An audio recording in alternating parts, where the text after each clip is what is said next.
ಮೊಳೆಗಳು. ಅಥವಾ ನಿಜವಾಗಿಯೂ ಯೇಸು ಕ್ರಿಸ್ತನನ್ನು ಶಿಲುಬೆಗೆ ಹಾಕಿದ್ದು ಯಾರು?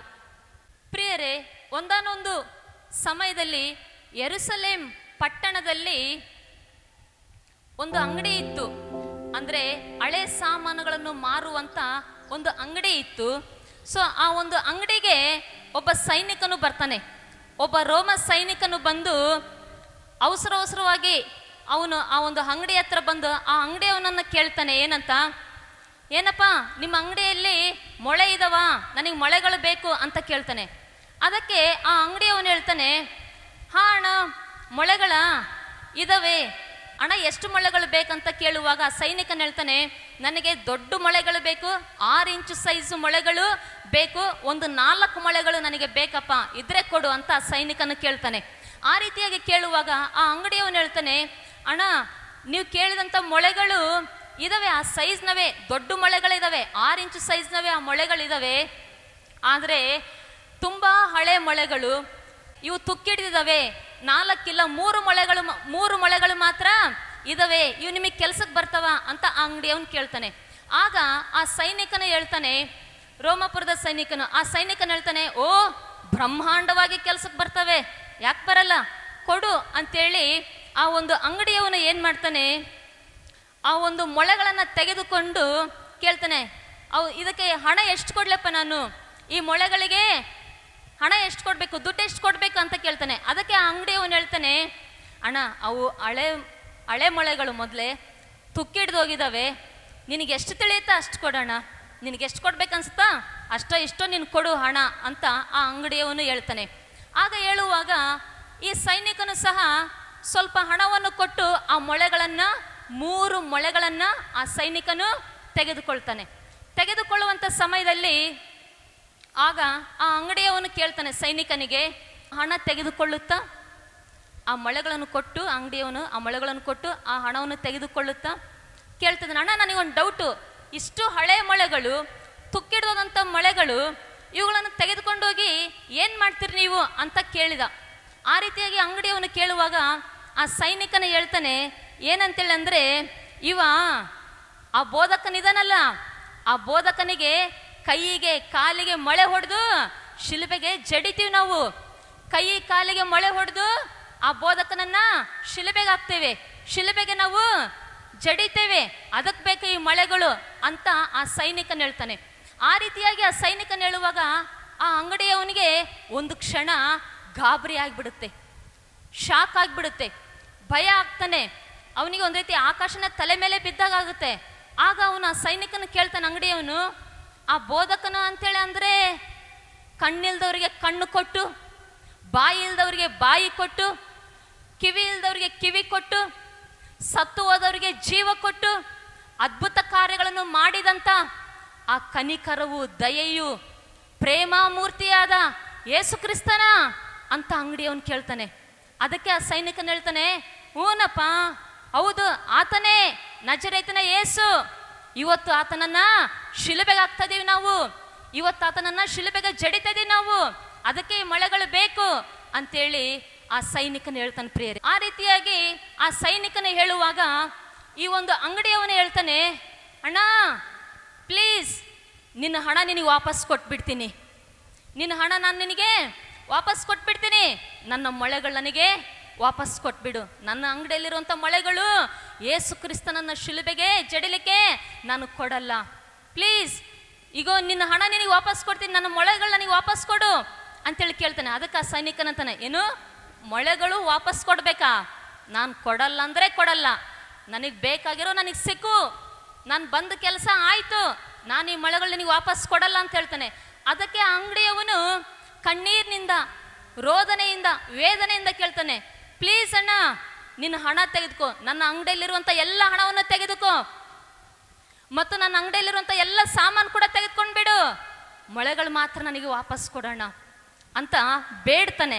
ಆ ರೀತಿಯಾಗಿ ಬೇಡುವಾಗ ಸೈನಿಕನಂತಾನೆ, ನಾನು ಕೊಡಲ್ಲ ಅಂದರೆ ಕೊಡಲ್ಲ, ನನಗೆ ಬೇಕಾದಂಥ ಮೊಳೆಗಳು ನನಗೆ ಸಿಕ್ಕುವು, ನಾನು ಬಂದ ಕೆಲಸ ಆಯಿತು, ನೀನು ಹಣ ಕೊಟ್ಟು ಕೂಡ ನಾನು ವಾಪಸ್ ತೆಗೆದುಕೊಳ್ಳಲ್ಲ, ನಾನು ನಿನಗೆ ಮೊಳೆಗಳು ವಾಪಸ್ ಕೊಡಲ್ಲ ಅಂತೇಳಿ ಆ ಸೈನಿಕನು ಏನು ಮಾಡ್ದ, ಆ ಮೊಳೆಗಳನ್ನು ತೆಗೆದುಕೊಂಡು ಯೇಸುವನ್ನು ಶಿಲುಬೆಗೆ ಹಾಕಲಿಕ್ಕೆ ಹೊರಟು ಹೋದ.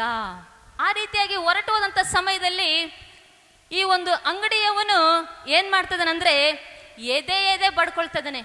ಈ ಅಂಗಡಿಯವನು ಎದೆ ಬಡ್ಕೊಳ್ಳುತ್ತಾ ಕಣ್ಣೀರಿನಿಂದ ಪಶ್ಚಾತ್ತಾಪದಿಂದ ಆತನು ಪ್ರಾರ್ಥಿಸ್ತಾ ಇದ್ದಾನೆ. ಅಯ್ಯೋ, ಯೇಸುವನ್ನು ಶಿಲುಬೆಗೆ ಹಾಕ್ಲಿಕ್ಕೆ ನನ್ನ ಅಂಗಡಿಯಲ್ಲಿರುವಂಥ ಮೊಳೆಗಳನ್ನು ನಾನೇ ಕೊಟ್ಟೆ ಅಲ್ವಾ, ಆ 3 ಮೊಳೆಗಳನ್ನು ನಾನೇ ಕೊಟ್ಟೆ ಅಲ್ವಾ, ಆ ಪ್ರೇಮ ಮೂರ್ತಿಯನ್ನ, ಆ ಕನಿಕರ ಉಳ್ಳ ದೇವರನ್ನ, ಆ ದಯೆ ಉಳ್ಳ ದೇವರನ್ನ, ಯೇಸುವನ್ನ ಶಿಲುಬೆಗೆ ಹಾಕ್ಲಿಕ್ಕೆ ನನ್ನ ಅಂಗಡಿಯಲ್ಲಿ ಇರುವಂತ ಮೊಳೆಗಳನ್ನು ನಾನೇ ಕೊಟ್ಟೆ ಅಲ್ವಾ, ಆತನನ್ನು ಶಿಲುಬೆಗೆ ಹಾಕ್ಲಿಕ್ಕೆ ನಾನು ಕೂಡ ಕಾರಣ ಆದೆ ಅಲ್ವಾ ಅಂತ ಎದೆ ಬಡ್ಕೊಳ್ಳುತ್ತಾ ಪಶ್ಚಾತ್ತಾಪದಿಂದ ದೇವರಿಗೆ ಪ್ರಾರ್ಥನೆ ಮಾಡ್ತದನೆ.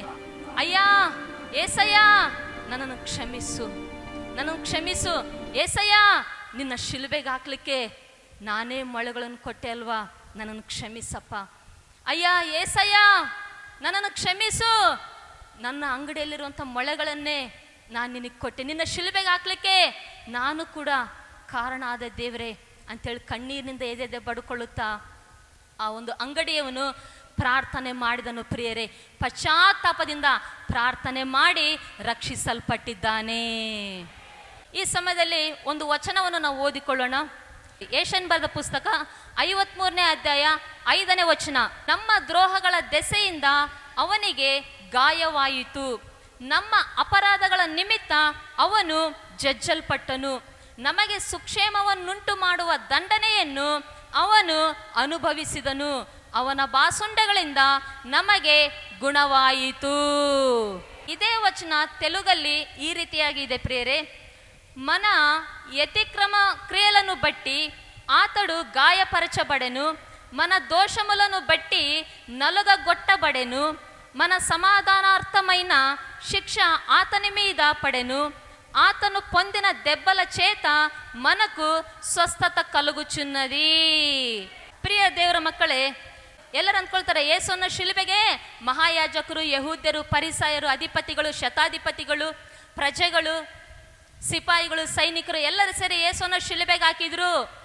ಇಲ್ಲ ಪ್ರಿಯರೇ, ವಾಸ್ತವ ಏನು ಗೊತ್ತಾ, ಸತ್ಯ ಏನು ಗೊತ್ತಾ, ಯೇಸುವನ್ನ ಶಿಲುಬೆಗೆ ಹಾಕಿದ್ದು ನಮ್ಮ ನಿಮ್ಮ ದ್ರೋಹಗಳೇ ಯೇಸುವನ್ನ ಶಿಲುಬೆಗೆ ಹಾಕಿದ್ದು, ನಮ್ಮ ನಿಮ್ಮ ಅಪರಾಧಗಳೇ ಯೇಸುವನ್ನ ಶಿಲುಬೆಗೆ ಹಾಕಿದ್ದು, ನಮ್ಮ ನಿಮ್ಮ ಪಾಪಗಳೇ ಯೇಸುವನ್ನ ಶಿಲುಬೆಗೆ ಜಡಿಯಲ್ಪಡುವಂತೆ ಮಾಡಿದ್ದು. ಆದರೆ ಯಾರ್ಯಾರೆಲ್ಲ ಒಂದು ಪಶ್ಚಾತ್ತಾಪದ ಹೃದಯದಿಂದ, ಒಂದು ಈಗ ಕಣ್ಣೀರಿನಿಂದ, ದೇವರೇ ನನ್ನ ದ್ರೋಹದಿಂದ, ಅಪರಾಧದಿಂದ, ಪಾಪದಿಂದ ನೀನು ಶಿಲುಬೆಯಲ್ಲಿ ಮೊಳೆ ಹೊಡಿಸ್ಕೊಂಡೆ, ನನ್ನನ್ನು ಕ್ಷಮಿಸು, ನಿನ್ನ ರಕ್ತದಿಂದ ನನ್ನ ದ್ರೋಹವನ್ನು ತೊಳೆ, ನನ್ನ ಅಪರಾಧವನ್ನು ತೊಳೆ, ನನ್ನ ಪಾಪವನ್ನು ತೊಳೆ ಅಂತೇಳಿ ಯಾರ್ಯಾರೆಲ್ಲ ಪಶ್ಚಾತ್ತಾಪದಿಂದ ದೇವರಿಗೆ ಪ್ರಾರ್ಥನೆ ಮಾಡ್ತಾರೋ, ದೇವರು ಅವರಿಗೆ ತನ್ನ ರಕ್ತದಿಂದ, ಪರಿಶುದ್ಧವಾದ ರಕ್ತದಿಂದ ಸಂಪೂರ್ಣವಾಗಿ ಅವರ ದ್ರೋಹ, ಅಪರಾಧ, ಪಾಪಗಳನ್ನು ತೊಳೆದು ದೇವರವರಿಗೆ ಬಿಡುಗಡೆಯನ್ನು, ರಕ್ಷಣೆಯನ್ನು, ಸ್ವಸ್ಥತೆಯನ್ನು ದೇವರು ದಯಪಾಲಿಸುತ್ತಾರೆ. ಇನ್ನೊಂದು ಮಾತು ಹೇಳ್ತೀನಿ, ಚೆನ್ನಾಗಿ ಕೇಳಿಸ್ಕೊಳ್ರಿ. ಆಮೇನ್. ಈ ಮಾತು ನಿಮಗೆ ಇಷ್ಟ ಆದರೆ ನೀವು ಜೋರಾಗಿ ಚಪ್ಪಾಳೆ ತಟ್ಬೇಕು ದೇವರಿಗೆ. ರೆಡಿನಾ? ಏನಂತೇಳಂದ್ರೆ, ನಮ್ಮ ದ್ರೋಹಗಳ ನಿಮಿತ್ತ, ನಮ್ಮ ದ್ರೋಹಗಳ ದೆಸೆಯಿಂದ ಆತನಿಗೆ ಗಾಯವಾಯಿತು, ಆತನ ಗಾಯದಿಂದ ನಮಗೆ ಸ್ವಸ್ಥತೆಯಾಯಿತು. ನಾನು ಇನ್ನೊಂದು ವಿಷಯ ಹೇಳ್ತೀನಿ. ಏನಂತೇಳಂದ್ರೆ, ಆ ದಿನ, ಆ ಒಂದು ದಿನ ಮಾತ್ರ ಆ ಜನರು ಅಂದರೆ ಮಹಾಯಾಜಕರು, ಅಧಿಪತಿಗಳು, ಯಹೂದ್ಯರು, ಪರಿಸಾಯರು, ಸೈನಿಕರು, ಸಿಪಾಯಿಗಳು ಎಲ್ಲರೂ ಸೇರಿ, ಆ ಪ್ರಜೆಗಳೆಲ್ಲರೂ ಸೇರಿ ಆ ಒಂದು ದಿನ ಮಾತ್ರ ಯೇಸುವನ್ನು ಶಿಲುಬೆಗೆ ಹಾಕಿದರು. ಆದರೆ ನೀನು ಯೇಸುವನ್ನು ನಂಬಿ ದೀಕ್ಷಾ ಸ್ನಾನ ತೆಗೆದುಕೊಂಡು ಕರ್ತನ ಭೋಜನ ತೆಗೆದುಕೊಳ್ಳುತ್ತಾ ದೇವರ ಮಗನಾಗಿ, ಮಗಳಾಗಿ ಈ ಲೋಕದಲ್ಲಿ ಜೀವಿಸುತ್ತಾ ನೀನು ಈಗ ದೇವರಿಗೆ ವಿರೋಧವಾಗಿ, ದೇವರ ವಾಕ್ಯಕ್ಕೆ ವಿರೋಧವಾಗಿ ನೀನು ಜೀವಿಸ್ತಾ ಇದ್ರೆ, ಅನ್ಯಾಯ ಮಾಡುತ್ತಾ, ಮೋಸ ಮಾಡುತ್ತಾ, ದುಶ್ಚಟ, ದುರಭ್ಯಾಸ ಕಾರ್ಯಗಳನ್ನು ಮಾಡುತ್ತಾ, ದೇವರಿಗೆ ಇಷ್ಟವಿಲ್ಲದ ಕಾರ್ಯಗಳನ್ನು ಮಾಡುತ್ತಾ ನೀನು ಜೀವಿಸುತ್ತಾ ಇರುವುದಾದರೆ ಪ್ರತಿದಿನ ಯೇಸುವನ್ನು ನೀನು ಶಿಲುಬೆಗೆ ಹಾಕ್ತಾ ಇದೀಯಾ?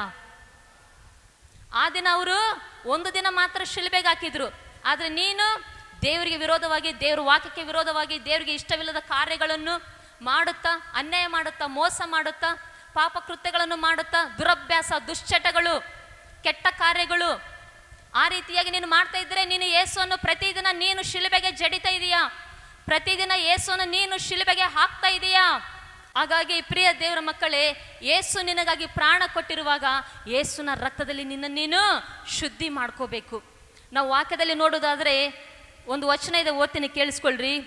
ಇಬ್ರಿಯ ಬರೆದ ಪುಸ್ತಕ 6ನೇ ಅಧ್ಯಾಯ 4ರಿಂದ 6ನೇ ವಚನ ಈ ರೀತಿಯಾಗಿದೆ. ಒಂದು ಸಾರಿ ಜ್ಞಾನ ಪ್ರಕಾಶದಲ್ಲಿ ಸೇರಿ ಪರಲೋಕದಿಂದಾದ ದಾನದ ಅನುಭವವನ್ನು ಹೊಂದಿ ಪವಿತ್ರಾತ್ಮ ವರದಲ್ಲಿ ಪಾಲುಗಾರರಾಗಿ ದೇವರ ವಾಕ್ಯದ ಶ್ರೇಷ್ಠತೆಯನ್ನು, ಮುಂದಣ ಯುಗದ ಮಹತ್ವವನ್ನು ಅನುಭವಿಸಿದವರು ಭ್ರಷ್ಟರಾದರೆ ಅವರಲ್ಲಿ ತಿರುಗಿ ಮಾನಸಾಂತರವನ್ನು ಹುಟ್ಟಿಸುವುದು ಅಸಾಧ್ಯ. ಯಾಕೆಂದರೆ ಅವರು ತಮ್ಮ ಪಾಲಿಗೆ ದೇವರ ಮಗನನ್ನು ಪುನಃ ಪುನಃ ಶಿಲುಬೆಗೆ ಹಾಕುವವರು, ಆತನನ್ನು ಎಲ್ಲರ ಮುಂದೆ ಅವಮಾನ ಪಡಿಸುವವರು ಆಗಿದ್ದಾರೆ. ಇನ್ನೊಂದು ವಚನ ಇದೆ, ಇಬ್ರಿಯ ಬರೆದ ಪುಸ್ತಕ 10ನೇ ಅಧ್ಯಾಯ 26ನೇ ವಚನ. ಯಾಕೆಂದರೆ ಸತ್ಯದ ಪರಿಜ್ಞಾನವನ್ನು ನಾವು ಹೊಂದಿದ ಮೇಲೆ ಬೇಕೆಂದು ಪಾಪ ಮಾಡಿದರೆ ಪಾಪ ಪರಿಹಾರಕ್ಕಾಗಿ ಇನ್ಯಾವ ಯಜ್ಞವೂ ಇರುವುದಿಲ್ಲ. ಇದರ ಅರ್ಥ ಏನಂದ್ರೆ, ದೇವರನ್ನು ನಂಬಿದ ಮೇಲೆ ಮತ್ತೆ ಆ ಕಾರ್ಯಗಳನ್ನು ಮಾಡೋದಾದ್ರೆ ದೇವರನ್ನ ಪುನಃ ಪುನಃ, ಯೇಸುವನ್ನ ಪುನಃ ಪುನಃ ಶಿಲುಬೆಗೆ ನೀವು ಹಾಕ್ತಾ ಇದ್ದೀರಾ. ಆ ರೀತಿಯಾಗಿ ಹಾಕಿದ್ರೆ ಈಗ ದೇವರು ಆಲ್ರೆಡಿ ನಮ್ಮ ಪಾಪ ಪರಿಹಾರಕ್ಕಾಗಿ ಶಿಲುಬೆಯಲ್ಲಿ ಪ್ರಾಣ ಕೊಟ್ಟಿದ್ದಾರೆ, ಬಲಿಯಾಗಿದ್ದಾರೆ.